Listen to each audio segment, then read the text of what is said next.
Manchester United အသင်းသားတွေခဏလောက်အာရုံစိုက်ပေးကြပါဦးအခု Old Trafford ရဲ့ကစားသမားအပြောင်းရွှေ့အစီအစဉ်တွေမှာလူတိုင်းကိုအံ့အားသင့်သွားစေမဲ့အလှည့်အပြောင်းကြီးတစ်ခုဖြစ်ပေါ်နေလို့ပါတစ်ဖက်မှာထိတ်တန့်ကစားသမားတစ်ယောက်ကိုခေါ်ယူဖို့စူးစမ်းနေရင်းကနေရုတ်တရက်ကြီးနောက်ဆုတ်သွားတာမျိုးတွေဖြစ်နေတာကြောင့်အသင်းရဲ့နောက်ွယ်မှာတကယ်ပဲဘာတွေဖြစ်နေတာလဲဆိုတာစိတ်ဝင်စားဖို့ကောင်းလာပါတယ်နောက်ဆုံးထွက်ပေါ်လာတဲ့သတင်းတွေအရ United ဟာ Elliot Anderson ကိုကမ္ဘာ့ဖလားမတိုင်ခင်မှာတင်အပိသက်ခေါ်ယူချင်နေပါတယ်ဒါကတိုက်ဆိုင်မှုတစ်ခုတော့မဟုတ်ပါဘူးဒါဟာအသင်းရဲ့အုပ်ချုပ်ရေးအဖွဲ့အသစ်ဖြစ်တဲ့ Ineos ရဲ့လှုပ်ဆောင်ပုံအစစ်မှန်ပါပဲ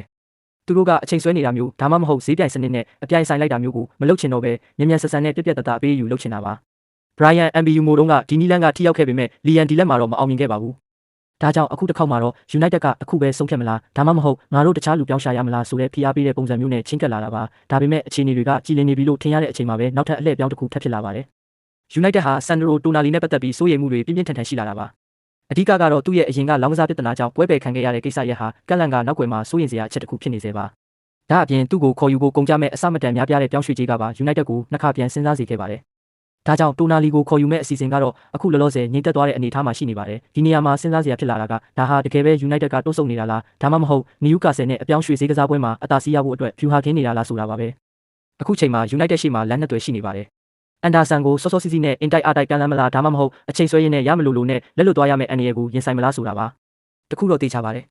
ဒီနှစ်နွေရာသီမှာ Manchester United ဟာအရင်နဲ့မတူတဲ့ပုံစံအသစ်ပြတ်သားတဲ့အစီအစဉ်တွေနဲ့လှုပ်ရှားနေတာပါ